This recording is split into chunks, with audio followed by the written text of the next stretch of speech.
We do have that. We do, it's not that it's still on, we just took money out of that. Because that was for a while. We used for some, yeah. Where we're from? So is that? Cable.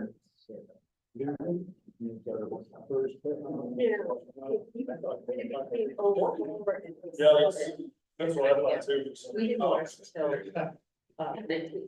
so, and they're 20 years. Sure. So we're fine, but they will do another 205% match.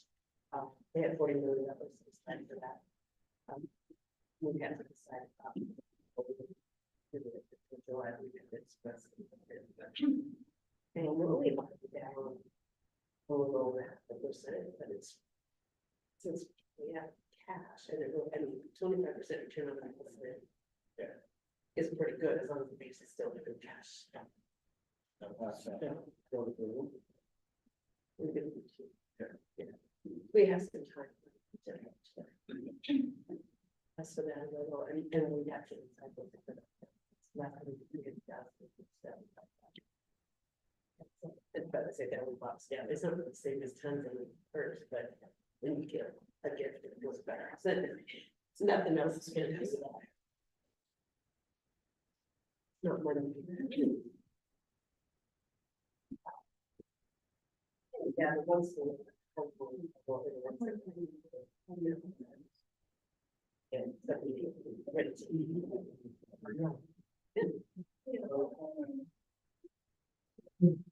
I'll keep going here.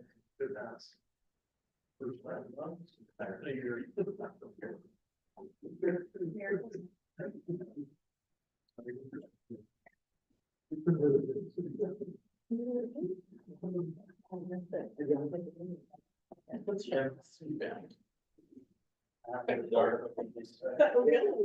It's like better. That's hard. Balance out.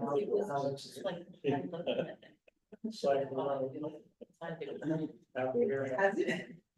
Okay, I mean, it's okay about it. Yes, it's just something like. Free for all. Monday. No. How many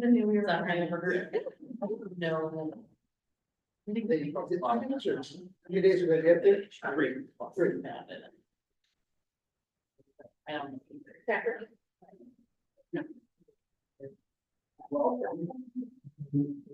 Yeah. You guys do.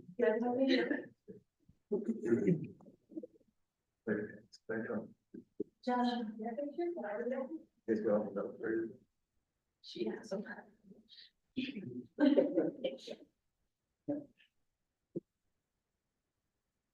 Are you talking about agenda and? Yep, they have the agenda, so.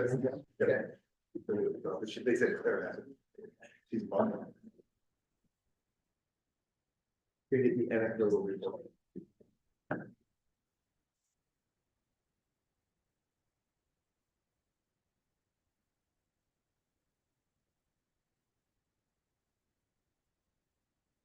Yeah. This is cheap, so I said that it was, I had one, but she got. Yeah.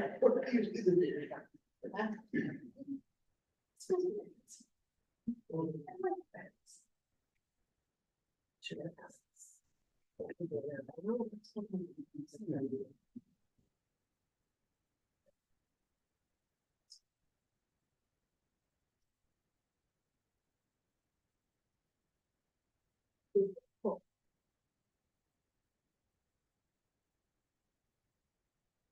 What's the word?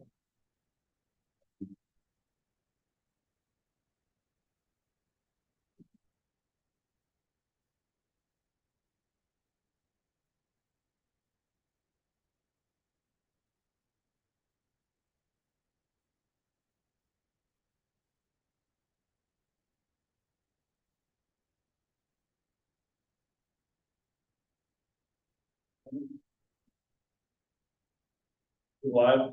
Yeah. All right. Call to order this evening's school board meeting for the Pleasant Hill School District. It is November 4th, 2024. We will begin with the pledge of allegiance.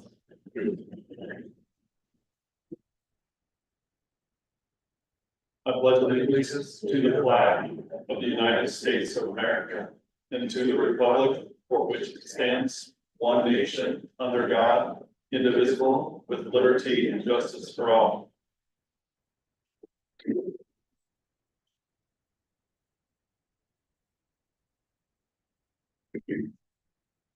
All right, mission statement. The school district and the board's mission statement is to graduate all students with high levels of academic and personal achievement, ready for post-secondary excellence, and prepared for productive and passionate citizenship through research-based instruction and a collaborative system of support. Are there any changes to the agenda? Okay, check. You guys, is Claire coming? Yeah, for sure. Should be, If it's okay, is to have number 4 presentations. Claire's got their notes for the high school leadership presentation, is to take that and maybe move it at least after public forum and see if she shows up. That's good. Okay. We will go ahead and introduce those who are here already this evening. Thanks for coming. Do you mind introducing yourselves? My name is Katie. I'm a senior at Pleasant Hill and I do basketball and I am the treasurer of the 12th grade student council. And my name is Kendall Carey. I'm a senior, and I play softball in our cross country, and I'm the ASB secretary. Thank you so much for coming tonight. It's really important to the board that we get student participation in these meetings as informed as they can be. It makes it a lot less boring when students are here. Thank you so much for coming. So we will wait to 4.0, 5.0 public forum. Gosh. Excuse me.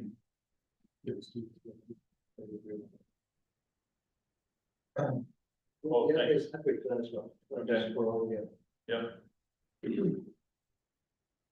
For individuals who are on site during this portion of the board meeting, members of the public are specifically invited to present items of commendation and or concerns.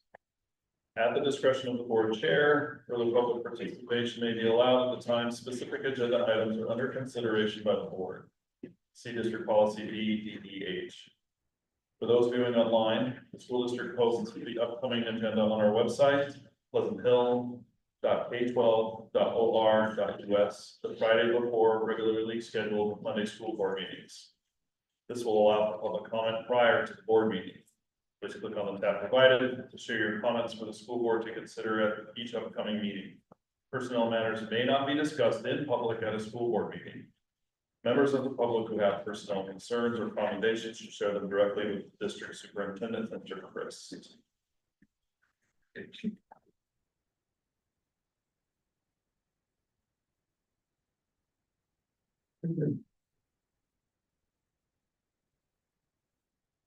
6.0 consent or action items, excuse me, 6.1 consent agenda. I will be in the consent agenda. There's a couple errors on the meeting minutes, so I don't know how big a thing you're supposed to do. Here. In the attendance, it doesn't list Drew, and it says Vice Chair Stephen. But then a couple something's down, the Division 22 report said that Drew moved to approve it. Thank you. No problem.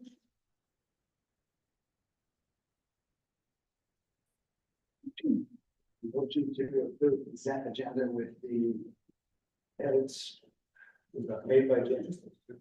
That's all I want.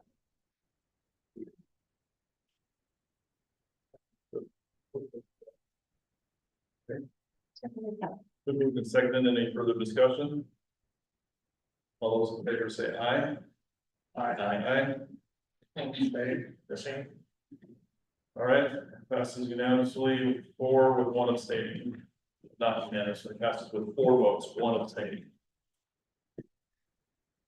Maybe right at the end of the school year, after 2 years of being chair, I'll get it figured out.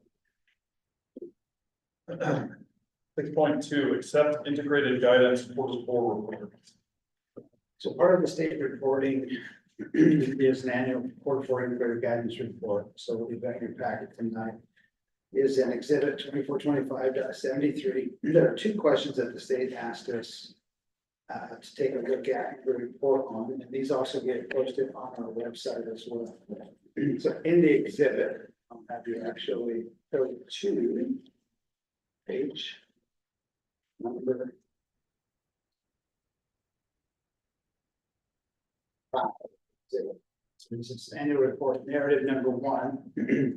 And the question that the ODE asked us to take a look at, the first one is, as you review your progress markers, overall reflection responses, and reflect on plan implementation, how do you see your progress contributing to the outcomes and strategies in your plan, your longitudinal performance program targets, and local option metrics, which we have on right now? Discuss at least one outcome where you've seen progress in implementation. And a lot of this work is the work that give credit to Suzanne. For this due. So Suzanne does a lot of this tracking for us.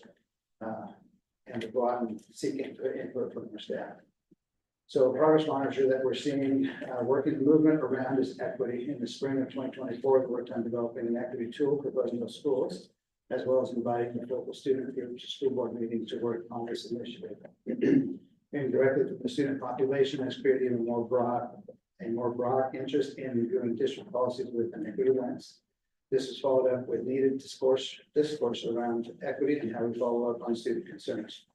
By combining this with our IT goals, we have our district initiatives with an equity focus easily available during decision making.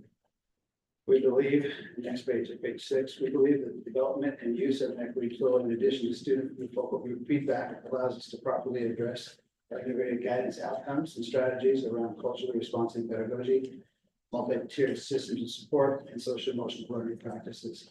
And this was best for students, and that is our number one priority.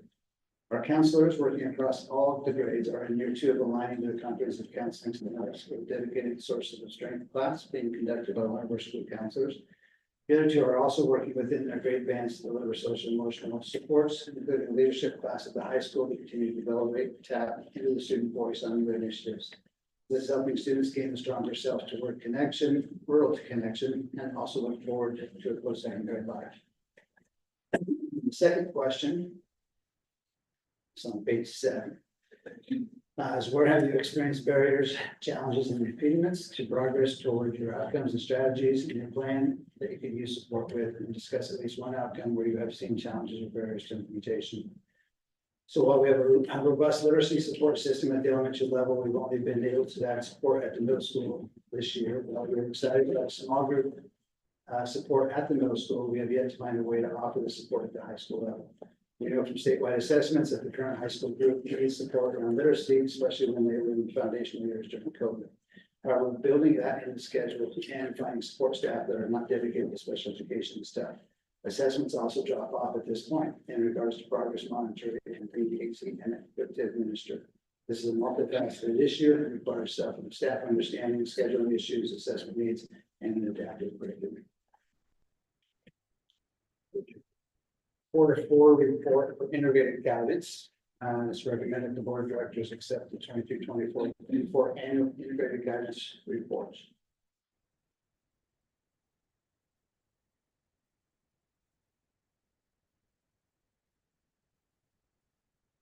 There's no questions or concerns on the motions.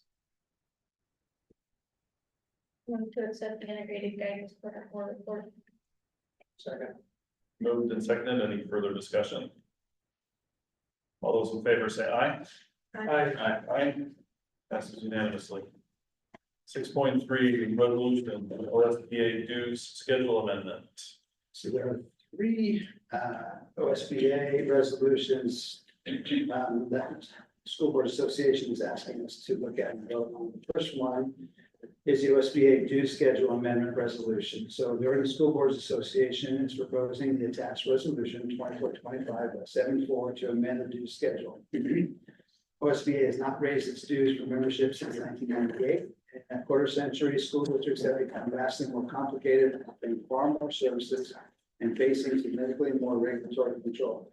School districts have come to rely heavily on the OSBA for a wide range of expertise.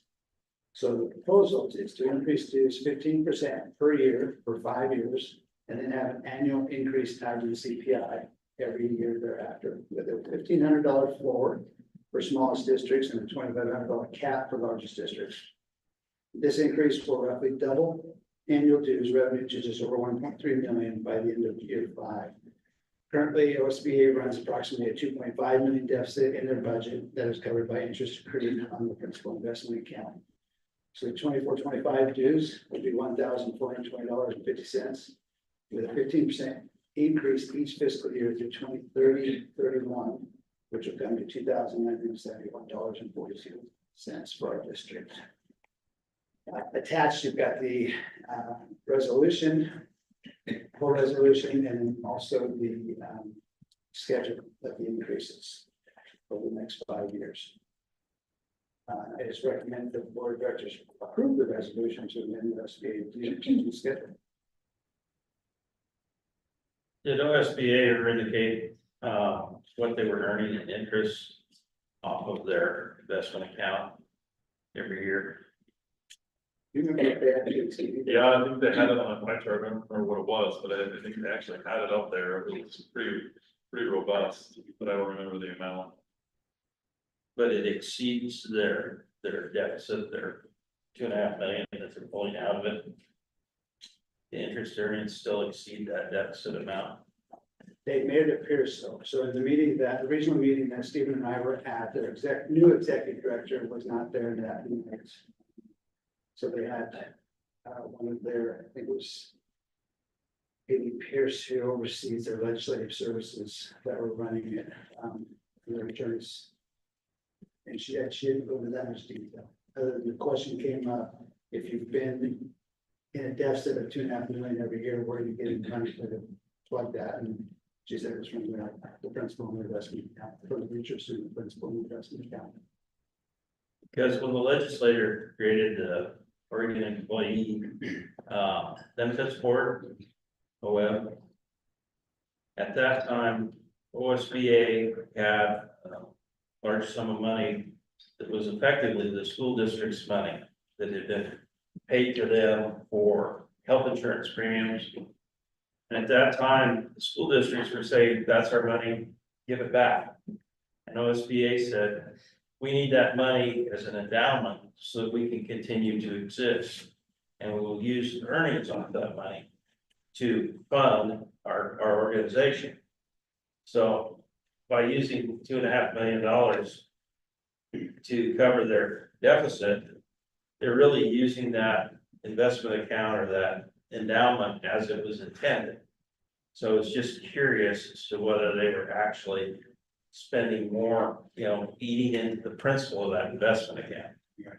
It's, I'd like to hear a stronger argument for need from OSBA and to double dues in a 5-year period, so we can increase. Their biggest argument was no increase since 1998. And feeling as though their services, they didn't put a number to their services, but their services greatly increased just because of the amount of legislation and accountability that districts are going through right now. It was probably, OEB's been around for what, 15 years roughly?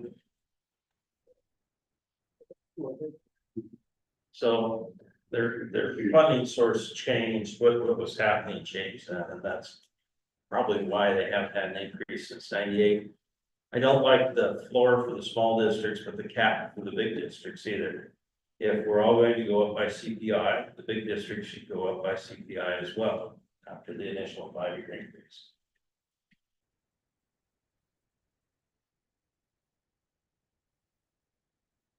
Well, I've said my piece. I don't like it. You know how I feel about it.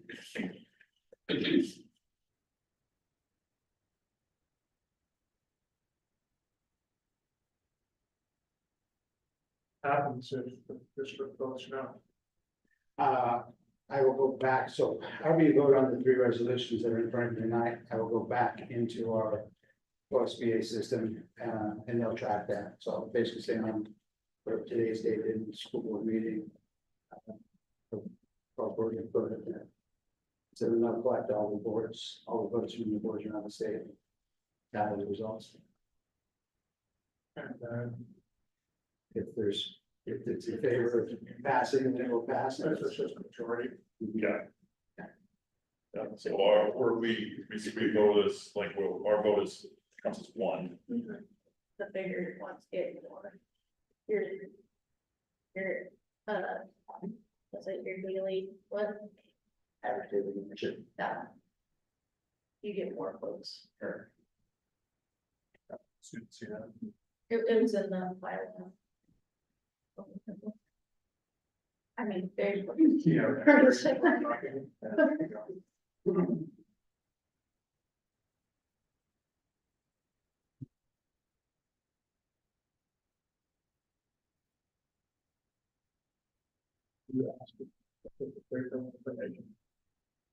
I think they should have provided more information. From what I've heard, they didn't provide any history. And I just don't like kind of the sound of the way it was presented. Yeah, well, and it was, I mean. Part of it is because they did not, the meeting itself was just not very well organized. I got there a little bit early. And we didn't actually start the meeting until like 45 minutes until after it was supposed to start, like, people were just talking. And then they did icebreakers after that, before actually getting into the presentation, so they had to really fly through the actual stuff that they were there to talk to us about, including this. You know, the big districts have a cap, the little districts don't. If you start looking at what the little districts are paying compared to the big districts over time, they're gonna be sharing a larger chunk of it. However, you know, when you search for a superintendent, a big district has one superintendent, a little district has one superintendent. But we do pay for those services when we use those services or a policy review or something like that.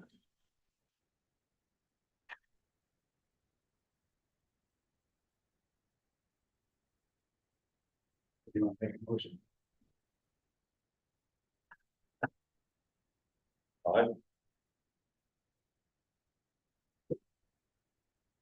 Your motion to take a vote of the board, or Yeah, but they're asking for, like, tonight is for the board to either pass the resolution or to not. okay, so I see, and so just do the motion itself will serve as whether or not, if that makes sense. Yep. Simple, stupid.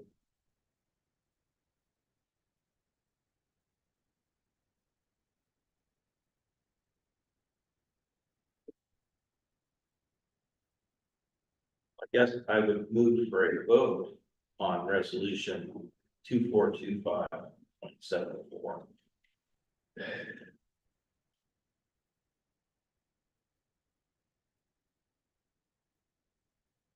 I don't know if we do that as a vote to confirm the resolution or to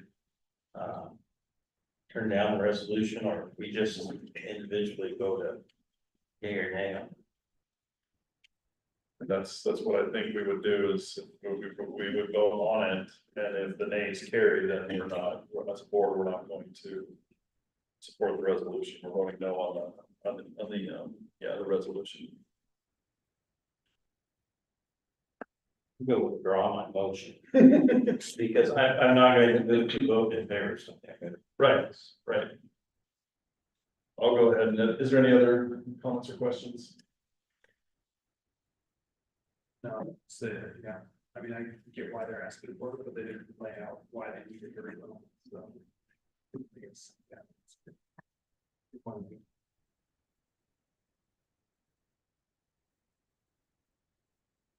Jen, you wanted to add? Okay.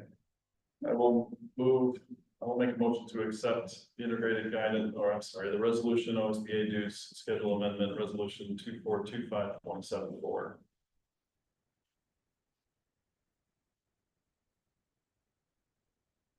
Also.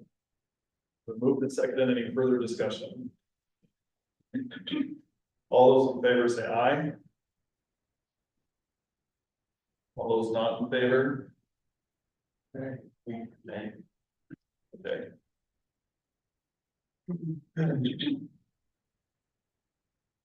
Do we want to pause here?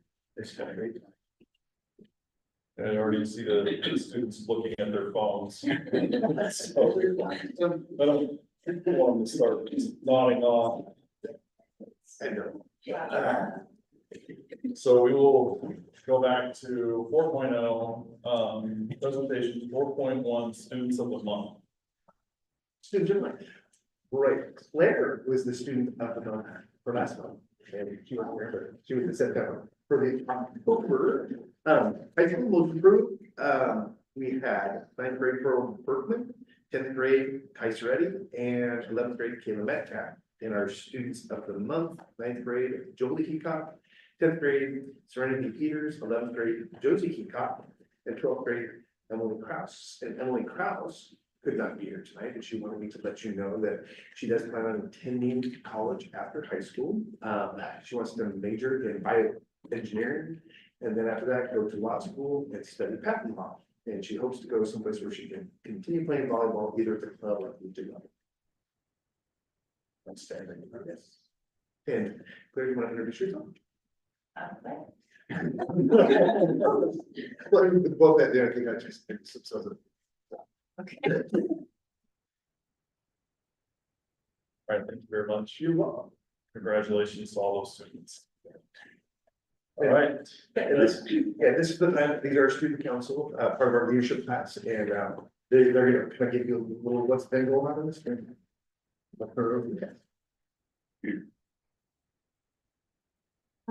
Yeah, so last week we had our homecoming, it was super fun, and we had around 280 students in attendance, and we made around 700, right? Yeah. And so with homecoming also comes the floats. We did a theme of board games, which was super fun. Our senior class did Glue. We did it really well. The freshmen did Monopoly, sophomores did Game of Life, and the juniors did Candyland. We had a homecoming assembly, which was super fun. We had scooter races. That was a hit. We did mat sliding and also table racing. We introduced the fall sports.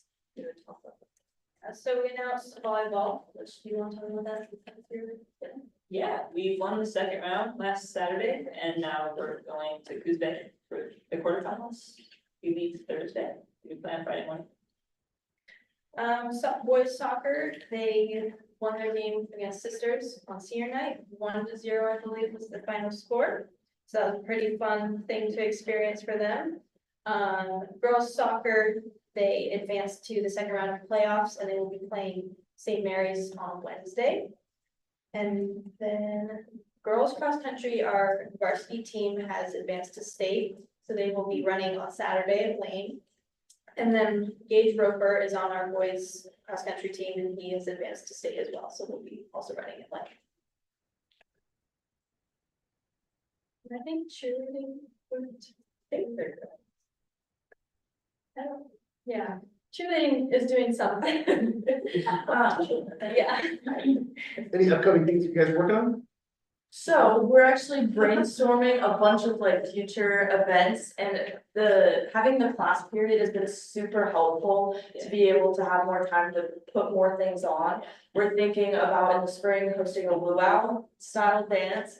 We're thinking about bringing back every 15 minutes. And also we are thinking about doing a drive-in movie as a fundraiser.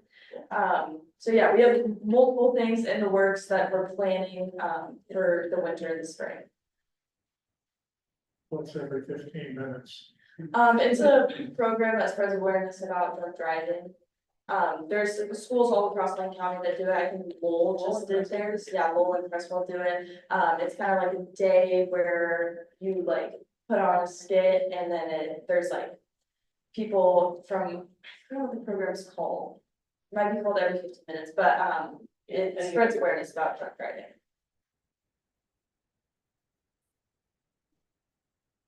I think the last time our school did it was in 2016. Yeah. Yeah. Very cool, thank you. Yeah. Really great having students here again. Thank you for coming, and even if you're a little bit late, and we'd rather have you period than not at all. So I understand how, Claire, I know how busy you are. So I'm sure you guys are know what's busy, so it means a lot to us to take time out of your schedule to come here and talk to us, even if it's for a couple minutes, and please pass that on to your classmates. It's really nice to see the faces, that we're working to help when we do these meetings. So, you guys don't have to stay, you're welcome to, but it will not offend us if you guys leave. Thanks. Yeah. Hey, thanks, Lee.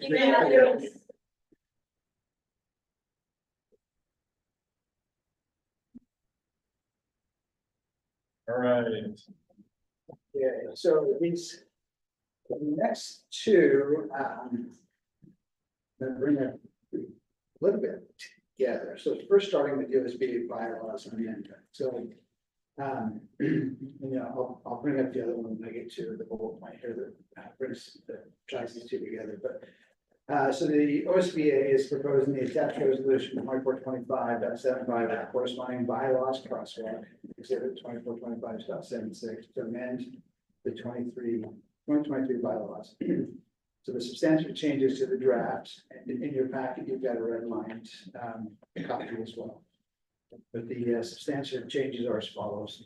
So allowing caucuses to have an additional director, the OSBA Board of Directors, in the circumstance where the OSBA president or immediate past president is a director from the caucus. This revision is intended to provide the same opportunity for representation for caucuses as is currently provided to recently elected directors.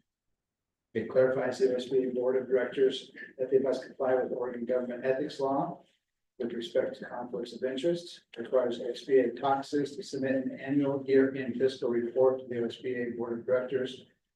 It creates an officer eligibility criteria that requires candidates for officer positions and directors in officer positions to be voting members of the OSBA Board of Directors.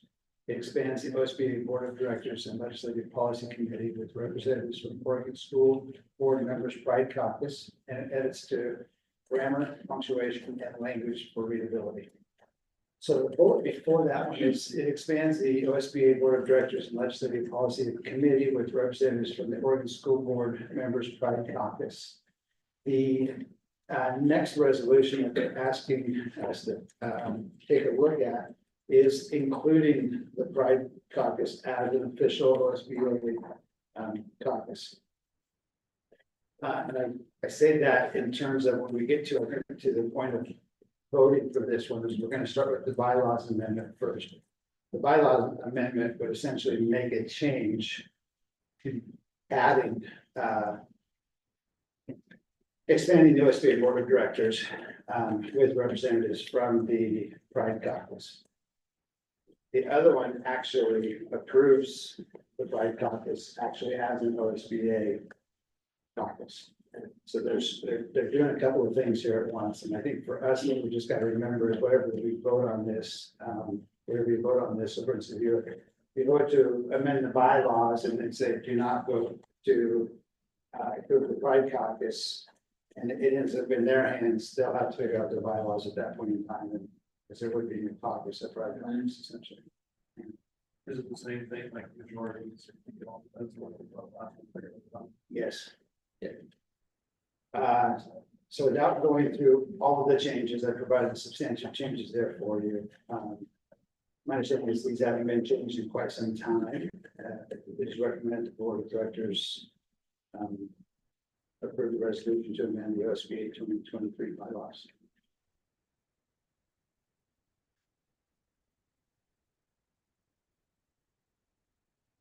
It seemed to me that in the bylaws, caucus by definition add a voting seat with OSBA. I'm just confused why they're calling it add for this particular one. If the other caucuses already have that, then it would be assumed. Yeah, so my understanding is it is if there's a member that wants to start a caucus, they have a full year of actually going through like a review period. I forget exactly what they called it. And then at the end of that year, they can petition to actually become a formal caucus of OSBA. I believe that there are 2 right now. This would be the 3rd.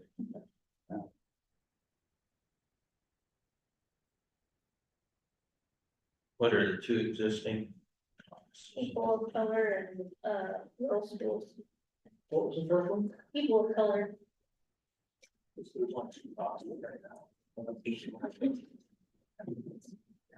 what is the goal of the boxes? I mean, I see the mission statement here, but what is their like functional role in the OSBA? Day-to-day or something, whatever. You know, I don't know the inner workings of it. They, based on the two that are there now and the third that they, Chicken is not. Bomb. the third that they're looking at, I would, and this is my opinion, because I don't know what it is, I would define them as special interests within OSBA that are perhaps seeing a need that they want to address in supporting school boards across the state.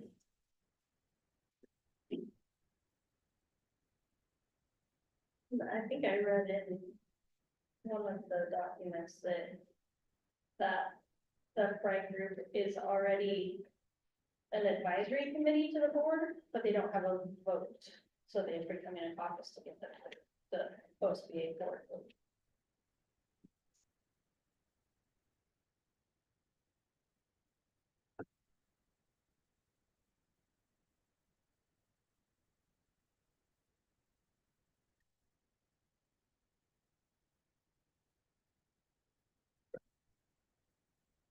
There's no other questions or concerns over here, motions.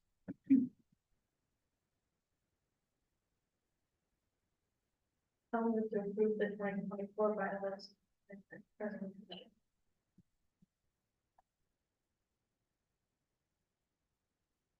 And we'll second. Any further discussion? All those in favor say aye. Aye. All those opposed? Opposed. Passes 3-2. And then we have. There's no other questions or concerns about the next resolution on your motion on that.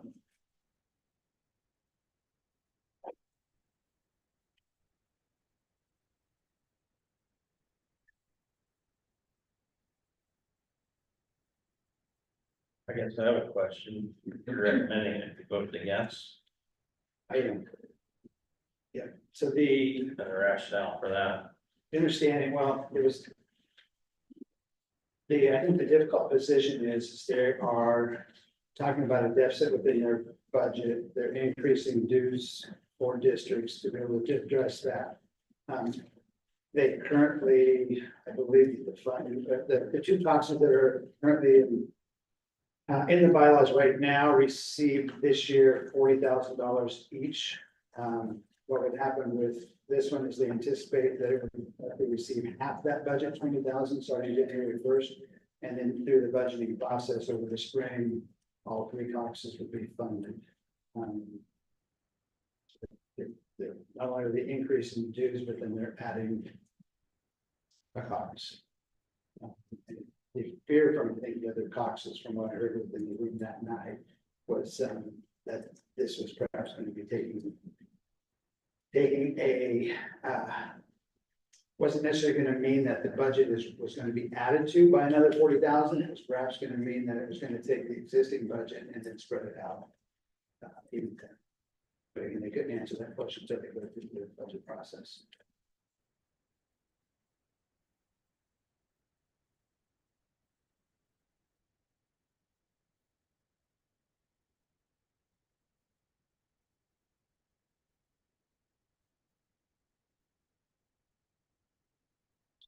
Was that we do not approve to amend the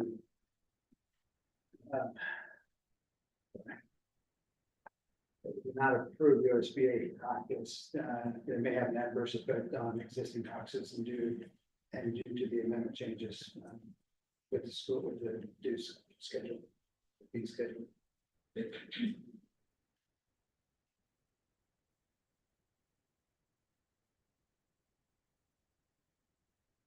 But I don't like, to be honest with you, each one of the caucuses having a representative as one of the directors. I don't have a problem with them being advisory to the directors. But then it's like, well, every special interest group gets a vote. I'd like to see them stepping backwards, so the other two caucuses don't have a direct representative on the board of directors, but are simply advisory. And everyone's on the same playing field as being advisory to them. Supposed to be a board.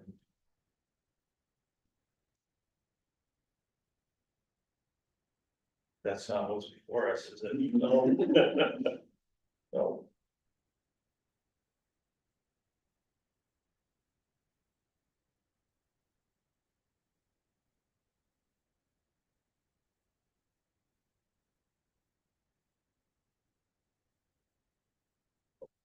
In terms of questions, I will move to approve resolution of Oregon School Board Member Brian Caucus 2425.77.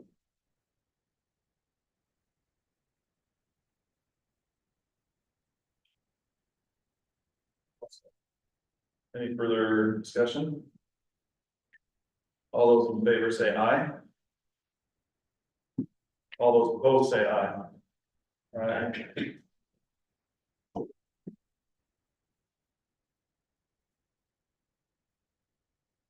Filled with unanimous votes.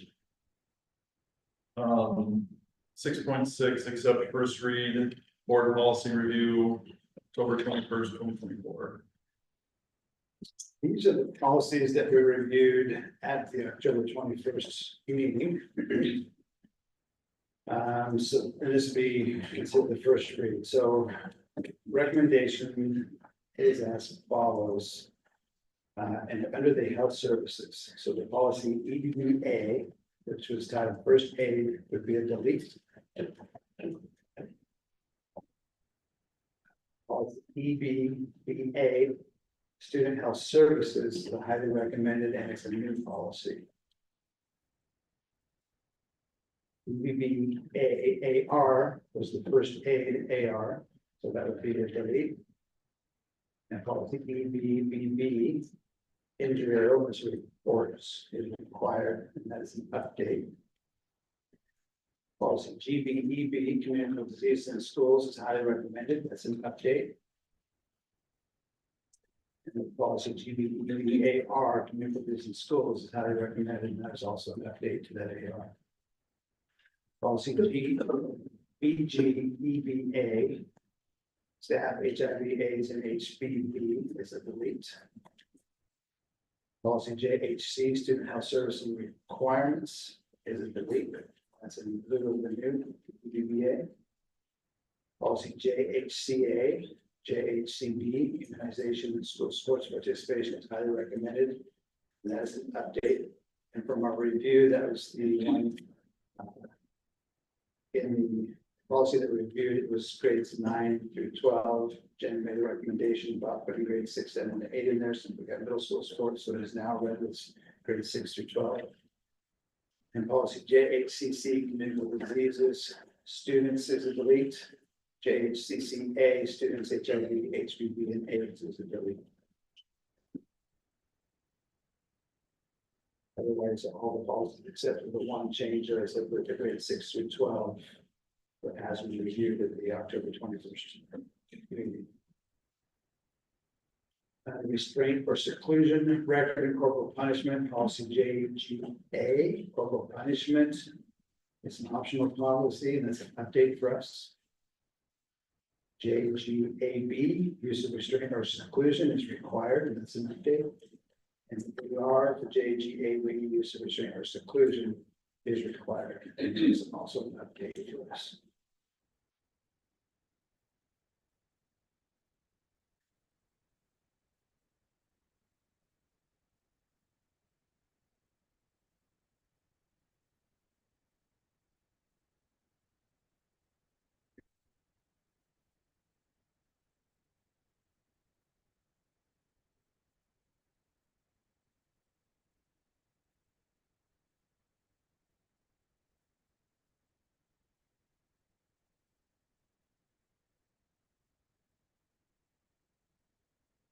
Questions or concerns there?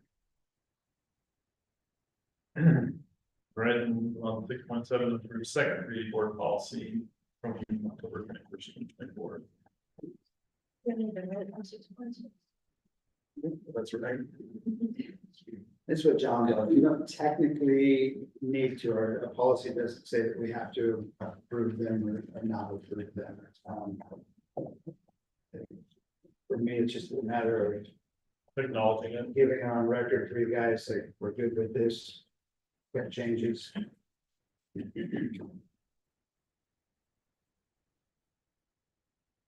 Things to change with form, bring it back again with those changes before we actually go for the full second reading. I move we accept the first reading of fourth policy review from October 21st. Exhibit 2425.78 through exhibit 2425.85. Second. Moved and seconded. Any further discussion? All those in favor? Aye. Passes unanimously. Do the second reading. The board policies. The second read. So it's recommended the board of directors approve the following board policy changes. So the changes were for civil rights coordinator, policy AC to non-discrimination update. Procurements, policy DJC bidding requirements is a delete. The DJC bidding requirements, the new policy, would be the new one. And then DJC AR, the existing exemptions from competitive bid and special procurements would be delete. And we would add DJC AR exemptions from competitive bidding and special procurements, the new policy. Policy DJCA, personal services contracts, delete, and DJCA AR, personal services contracts, delete. If you remember from this one, the DJC, the new policies on DJC and the AR, basically took all of the steps with the bidding requirements and just put them into one policy. Whereas before we had bidding requirements with the DJC policy and the DJCA had personal service contracts outside of that. That's all we put into the TJC. The new DJC and the AR. In sexual harassment definition, you've got GBN, JVA, which is on the personnel side, sexual harassment, that's an update. And JVA, GBN, which is on the student side, sexual harassment, that's an update. Fingerprinting, policy GCDA, GDA, criminal records checks and fingerprinting is a delete. And then we've got a new policy, JCDA, JDA, criminal records checks and fingerprinting. And the accompanying AR for JCDA and JDA AR is a delete. So all of the process that was in the AR is now in the policy. The new policy for JCDA and JDA.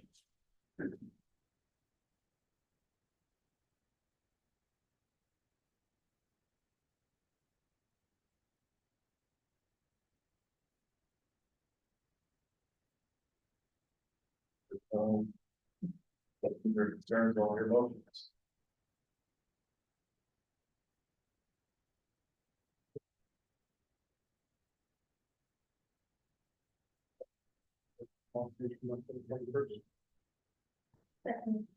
Any further discussion? All those in favor say aye. Aye. Aye. Sorry, John, I didn't see you. Okay, I just want to make sure. Passes unanimously. 7.0 board policy review. Yes, so we've got Policy updates. of our three packets, we've just completed our first one. And so.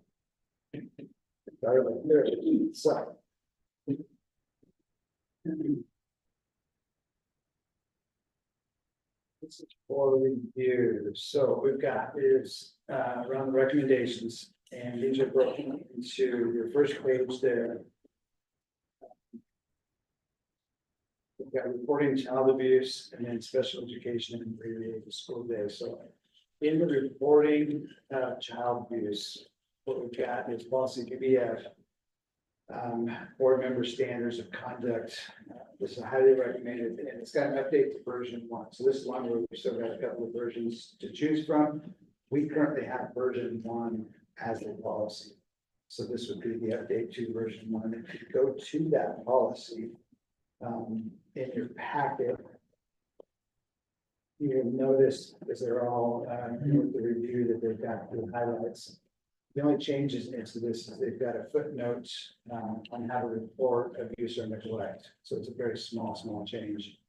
The footnote is the how to report abuse or neglect, or DHS, and it's got to be, the number 855-503, safe.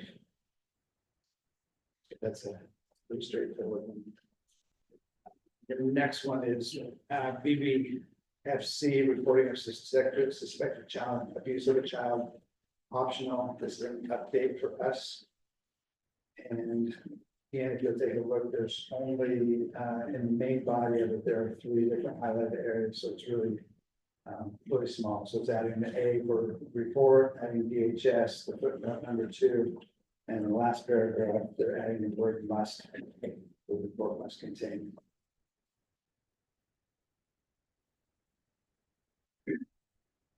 Then under GBNAB and JHFE, suspected abuse of a child reporting requirements. This is required, and this is an update for us. Again, not a lot of changes. Language. And those are all highlighted for you to see.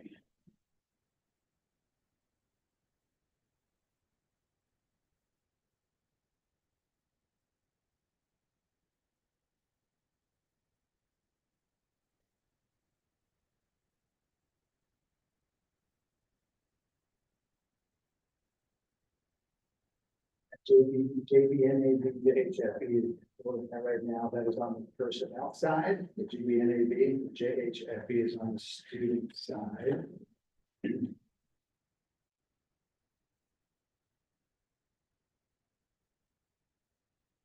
Next group in there, JBNAB, JHFE, this is the AR, so reporting of suspected abuse of a child required.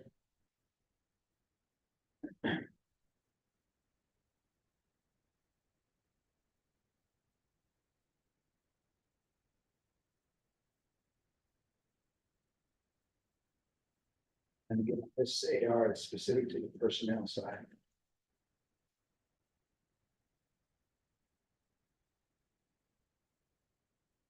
Not based at the top.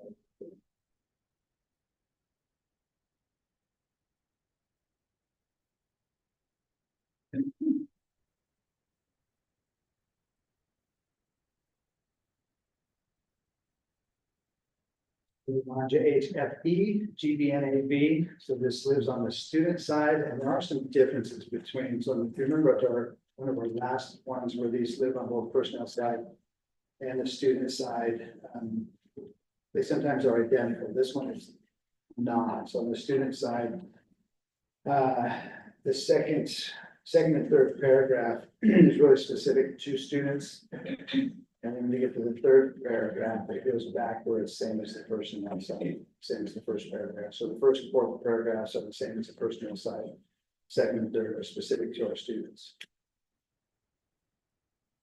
Not a lot of changes.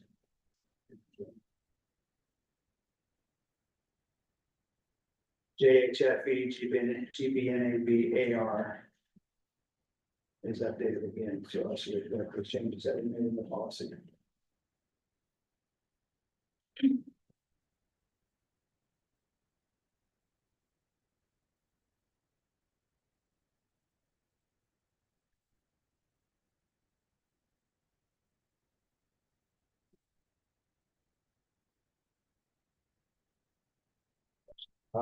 In child abuse.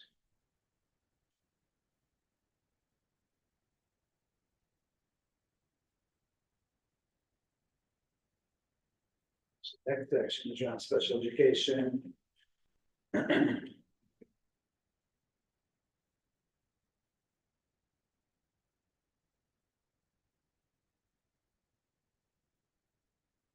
First is IGEAF, special education. This is the individualized education program. It's required and it is an update.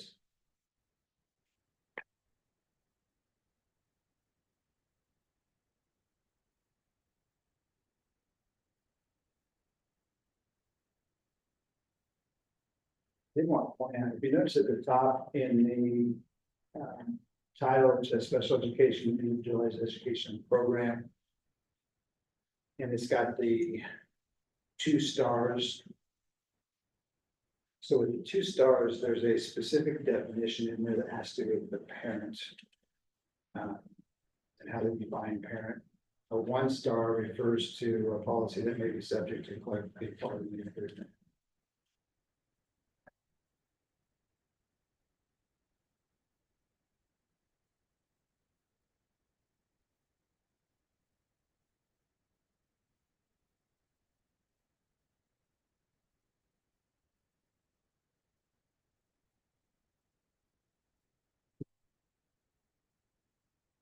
Big change for this policy was you can find on page 3-9. Participation by other employees. And this was out of legislation which required us to invite and include classified employees within IEP meetings.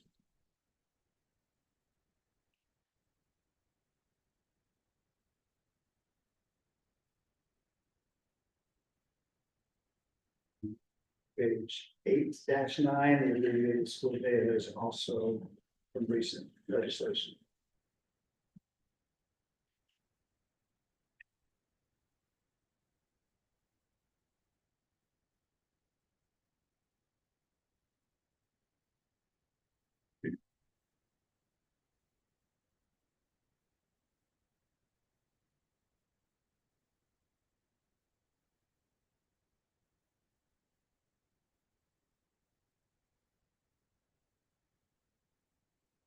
IGBAF-AR, special education.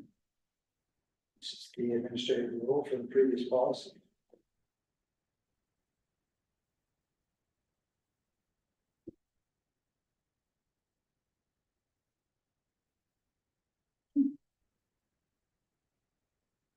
IGBAG, special education procedural safeguards. This is required and updated as well.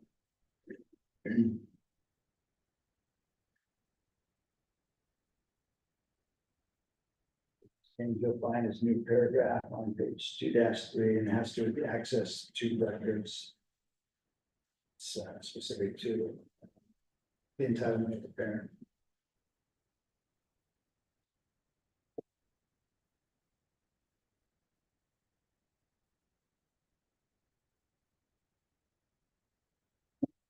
And that's that is policy JDA, it's to section 504.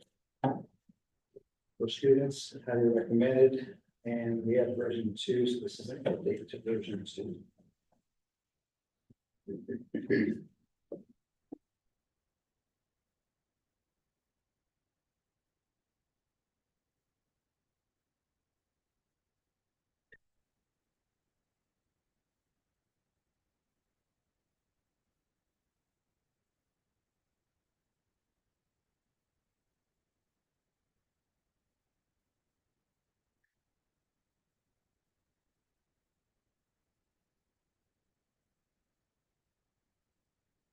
They've changed on that one as well, on the evaluation.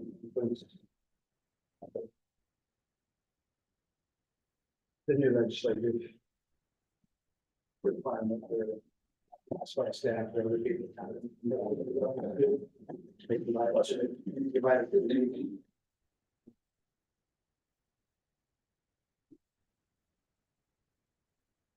Questions about special education and abbreviated school day. I'm curious with what it states in there about compensation. Is that gonna have any big impact on? So we have to compensate them.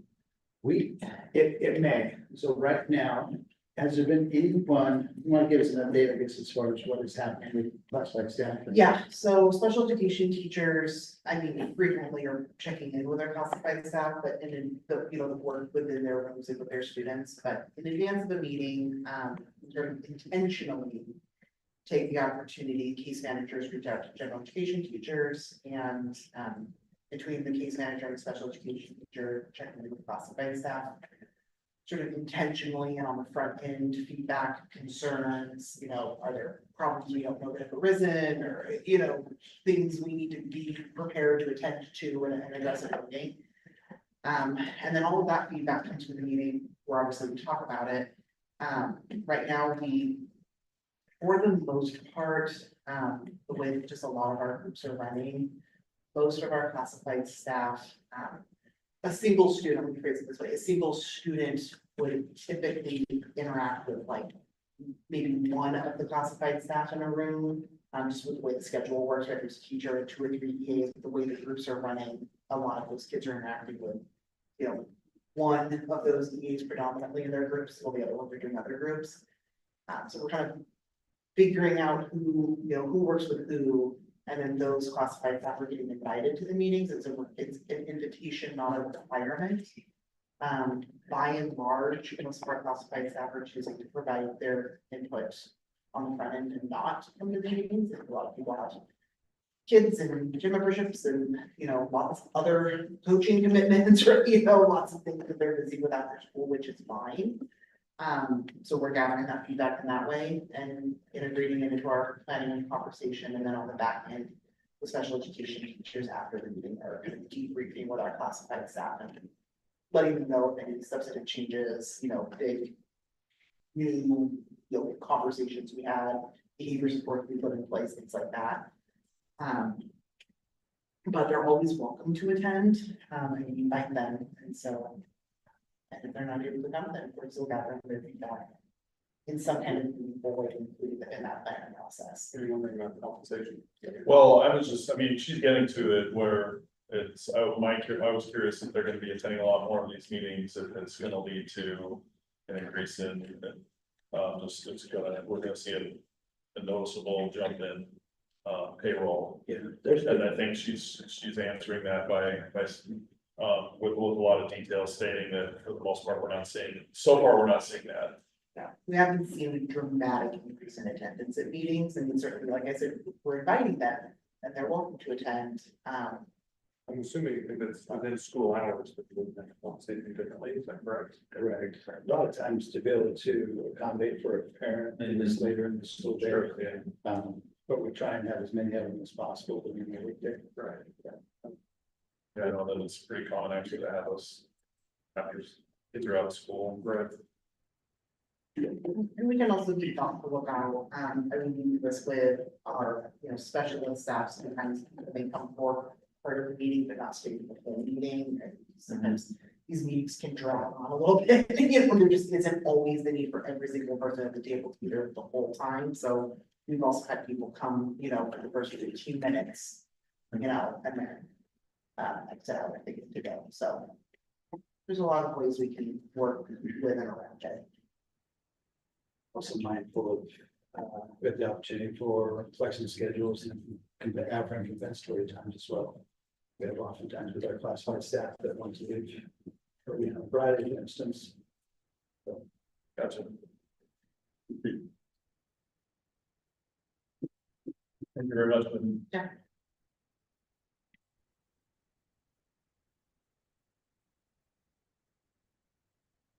All right, any questions or concerns there? Before we move on to reports and information, 8.1 elementary school report. Good evening, Brenna. Hi, that's me. I have the wrong date on my report. It's November 4th, not of the 11th. Short and sweet tonight. Our attendance is pretty steady, it's very similar to last month's. Both overall regular attender and attended by the day. We're working on getting their attendance up. Through connecting with families, through phone calls and check-ins on, our secretaries call every day for anyone who's not, reported on. It's not an auto dialer, it's actually them calling, and then I'm calling up with families who have, greater attendance issues. We're well into our routines of teaching and learning. We were on a 6-week progress monitoring cycle for our reading data. And after progress monitoring, each grade level meets and looks at that data, and we decided we need to make any instructional changes, and Whitney and I attend those meetings together and have really thoughtful conversations about kiddos and needs at grade levels, and our teaching staff are great at really being adaptive to what our kids are needing. Our character trait of the month for October was respect. Students who earn the award for showing respectful behavior, they get a certificate, they get their picture taken with Billy. We have a fifth grader that dresses up as Billy at the assemblies every month, and then they get a coupon for a book from our book vending machine. And that all happens at our Billy Spirit assemblies. Our previous events, Spirit Week was awesome, I think in both buildings. Students loved the themes. Pink Out was the biggest hit in our building. Lots of pink. Upcoming events, we've got parent teacher conferences this week on Wednesday and Thursday. Our first grading day is Friday. Breakfast on the Hill with the foundation is this Friday, and we have a PTO meeting on the 12th at 2:30 if anyone wants to join us. We have lots of no school days in November, so there aren't any upcoming events. So like that. Questions or comments from the audience? Thank you very much. 8.2 middle school report. Caleb is not here. You guys have the report, but I have. I'm going to share some of the highlights. He did have his students of the month, of September. Students of the month were Jackson Dodge, Harper Quinones, and Caden Black. And then the most proven middle school students for September were Corbin Culver, James Dooley, and Allison McCann. The middle school citizens of the month for September were Sophia Dennis and Lauren Darling and Avery Parker. They continue to see benefits from moving away from the one-on-one computers. One of the statistics that were given to us by Trevor earlier this last week was that at this same point last year, we had 14 damaged middle school Chromebooks. To the date right now, we have 0. So there's 0 damaged Chromebooks at that time. So that's helping out that way. Regular attenders by grade level. You can see that there's a color. It's included the colors part. But you can kind of see where it's kind of remained slightly. It says percentage of regular attenders remained steady at 6th grade at 84%, 7th grade increased 8% to 76%, 8th grade attenders decreased 9%, but the average daily attendance has remained pretty consistent, 3 to 94%. The parent teacher conferences are this week. I'm looking forward to that. And middle school all sports are over. And basketball has begun with the first game today. 8th graders went to Oakland Middle School, Junction City, to play first basketball. Seems kind of pretty to see that one. Basically. The girls did a very fine job of kind of telling you what has happened, what's going on. Kind of fill in a couple of links there. First thing I want to do is recognize Christy McAllister for putting on our career for last Wednesday. Amazing event. Over 60 different professions came. We had some trucks, big equipment set up in the top lot. But we not only had every student have opportunity to go through very nicely written questions for the kids to ask each of the professions. We kind of gave them some guiding questions for them to ask. And on top of that, we also had 3 high schools that brought kids in to experience that as well. I think that's super collective, and they have their career fairs that you will get an invitation to go back there.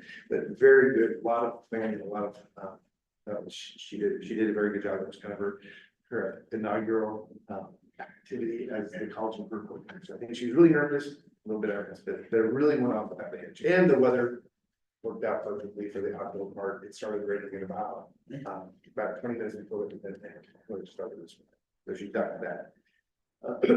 Homecoming was a great success. The girls told you some of the stuff around it. The Big Thing football team beat Crestwell 36-0. The homecoming king and queen was Hayden Fisher and Cheyenne Green. And she talked about the floats. I think she said the seniors did well. The seniors did place first with their clue float. Second place was a freshman with Monopoly. Third place juniors with Candyland, and the 4th place was the Game of Life. And that would have been the sophomores. They talked about the 260 kids, pretty well attended, and I think that high school is about 30 kids. So we had some guests that were respectable there too. Good turnout for that. I thought I'd put a little blurb in there. One of the things that that's challenging us in high school is just substitutes. I know that maybe if you have kids in the high school, there's a little bit of frustration among students and amongst parents because we have some long-term subs and we're averaging about 6.5 subs a day. We've been as high as 11. These are just certified ones we have to fill in the classroom. We've been as high as 11 teachers out in a day. So we have 11 subs in the building. Oftentimes until we get about 6 subs and the other 5 are covered by staff on their prep periods. So it's just like a jigsaw puzzle. Noel does a fantastic job putting an email out, I need help, and then people just kind of volunteer to suffer that on their prep period. What that does is obviously they're not getting that instruction from the teacher in the specialty area, which is obviously is frustrating for parents, it's frustrating for students, and we're just kind of working through that as it goes on. But that's kind of one of the things that's been hitting us a little bit hard, especially coming up in the grading time, making sure grade books are up to date, and so that's been a challenge. Kind of working through that. I put a little bit around the attendance on the backside. Our attendance, this I am still trying to figure this out. I told you at the beginning of the year, juniors are my nemesis. Trying to get the juniors to attend, and the juniors are at 80% regular attenders, and my seniors, who usually kind of pick it up a little bit, they're at 60%. So I got to flip that number of emphasis on the seniors. Get that going that way. Our average daily attendance is right around that 92%. Looking forward, looking ahead, we've been noticing that there's a little bit of we have some kids that are just kind of teasing, like a teasing problem going on around school. So I just put together a climate survey, and the leadership class reviewed it today. So they're kind of reviewing it and making changes to that. Staff has got a chance to look at it. And so kind of once I kind of put the pieces together, we'll probably get a climate survey out that just ask kids, do you feel safe at school? You have a trusted adult that you can go to.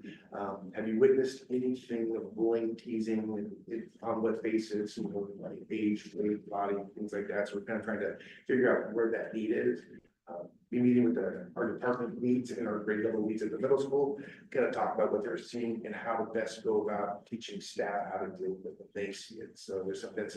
Some staff say, like, I really don't know what to do when I see it in the hallways, I don't have training on that. So trying to approach it from a first staff standpoint, how do we deal with it as a staff, but also kind of seeing where the kids are feeling and what they're kind of going through right now. So that's in the works. Hopefully that survey will probably go out that first or second week when we get to 9 weeks, and try to get a lot of this stuff in place prior to Christmas break is my goal. That's my kind of goal is to have something in place. The leadership class is also looking at a campaign around that, a friendship campaign, a kindness campaign, something that we can kind of tackle. And then the school has a student council right up there. So that's one of the things that we're looking at. Next week's the end of the night, or this week's the end of the night. We're looking forward to parent teacher conferences this week. Winter sports start on the 18th, which that seems where this is my reprieve from evening activities for a while. As far as the athletic wrap up, Kyle sent me the information, is kind of going down.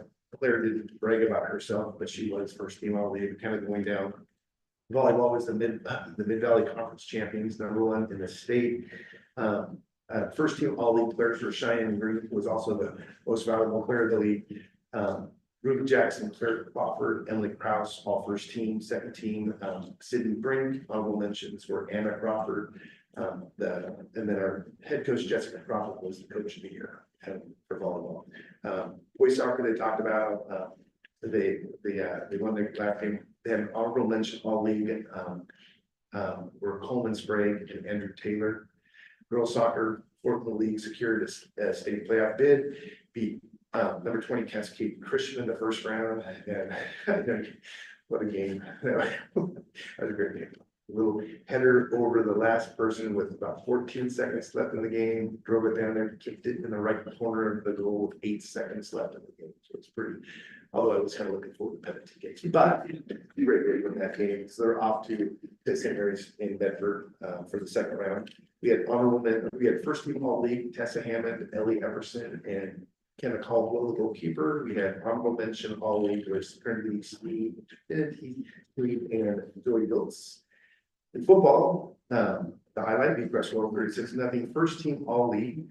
For us, we had Stephen Balance, the quarterback, Jacob Neely, receiver, Jamie Heacock, offensive line, and Jacob Neely as a defensive back. Second team, Kai Davis as a running back, freshman, Nick Perkins linebacker, Jacob Neely and the punter. Honorable mention were Ryder Swain, offensive line, and Aiden Navarro as a kicker. Boys and girls cross country, girls placed second in district and automatically qualified for state. Qualified team members included Nellie Smith, Ellie Everson, Slayus Jones, McKinney Seaton, Elise Jones. yeah, and then Haley Gardner, Piper Wilson, and Emily Everson. The boys placed third in district. Gage Rover placed third as an individual and automatically qualified for state. As far as the OSAA academic all state, 5 out of our 6 fall sports programs are at a 3.0 or better last semester. Girls cross country was 3.75, and that placed 21st in the state. Girls soccer 3.74, placed 10th in the state. Volleyball 3.63, placed 14th in the state. Boys soccer 3.49, placed 11th in the state, and boys cross country 3.44, placed 15th.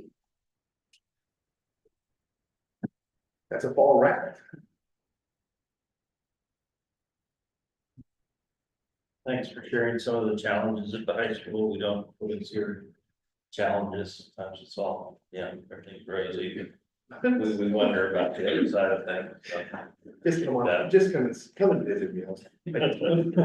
I'll show you the raspberries. Don't know if I'm brave enough to do that.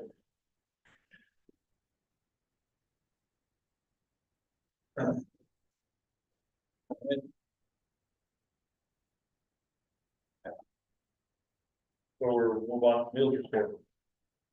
Okay, so in your packet on the second try, I got you September meals served. And then just today, I'll pass these around, October's here too. So we're definitely seeing an increase in meals across the board, both schools. Similar in October as to September, because we weren't sure if it was a novelty or whether we really had a new participation number. Looks like it's maybe here to stay. So we have switched over. Before we had a program where some students were free, some were a partial, well, anyway, they were both of the free and the reduced people last year were getting free meals, and then the other two were paid, or supposed to be paid. This is a community eligibility, so we as a school qualified, so we could do free meals throughout the school. So that's the big change. And we're looking for the profitability information, and that's just really challenging. The nice thing about this increase is that the salary and the labor per meal goes way down. But the cost per meal, we use a combination of commodities and food that we have to purchase, and then we have to really have kind of a stop in time when nothing's moving in order to get an inventory and then see what we'd actually spend on the meals. So it's very difficult if you don't know if there's $10,000 in the freezer or $40,000. So we are really just trying to be mindful of meal costs, but we don't have it nailed down. We're gonna have to do really important to see that. We do know what we get reimbursed, but whether or not we're spending more or less, we don't know yet.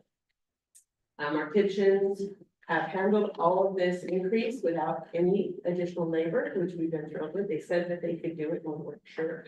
So we're really glad about that because that does allow us to control those labor costs more.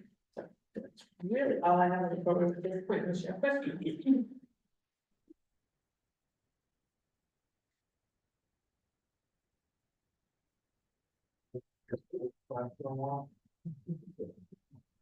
Percentage of students are eating meals at school, they're taking advantage of this. See number of meals served. I just wondered if you had any idea of what percentage of students are. Guess we just, I do. In, for example, high school lunch in October 2023 was 30% participation, and now it's 52%. Elementary lunch was 50%, now it's 71%. Elementary breakfast was 27, which is surprising, but 27% went up to 34%. High school breakfast went from 20% to 31%. So really the big increases.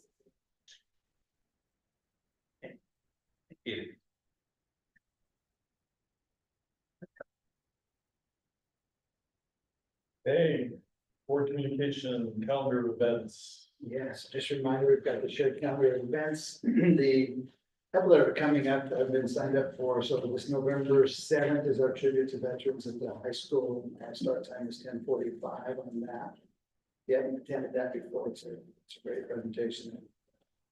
There's a ton of veterans that show up, some great speakers that show up for that. And then, Jen, myself, and Kimberly will be at the OSBA Fall Conference, November 7th to the 9th in Portland. Chuck Rusty has signed up for the Breakfast on the Hill, which is November 8th at 7:30 in the Student Center. We have a PTO meeting on the 12th of November at 2:30 at the Community Center. Got Drew attending the Booster Club meeting on the 13th at 6:30 here in the Community Center. We will have a CTU night coming up on November 19th. I just don't know the time right now. And then Rusty signed up to attend November 20th, the Education Foundation meeting at 6:30 here in the Community Center. And start having some assembly events when we get it. Thanks, Jim. Any other business? I'll just say, like, when I go to the booster meeting, PTO, is there anything that you guys want me to ask or communicate, or just kind of observe and see what they think?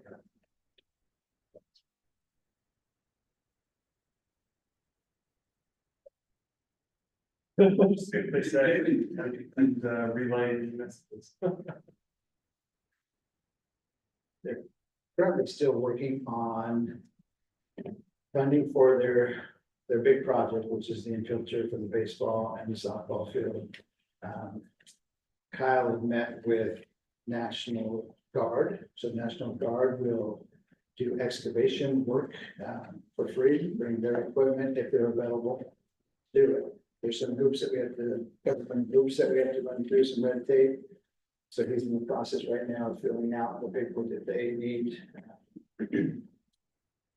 At the same time, there was also, I think, checking to see whether or not there was a local excavating company that we've got ties to here in the community about getting out started this summer as well, but now being 1st of November, and 6 years, particularly so it's like, if they were able to do it, it would be this next summer. Hopefully time might get out with the National Guard and getting all the application and paperwork to do that. Which is quite a bit of red tape with county permits, deciding if there's a permitting that needs to happen, soil testing, where you're taking the soil. That's the big thing.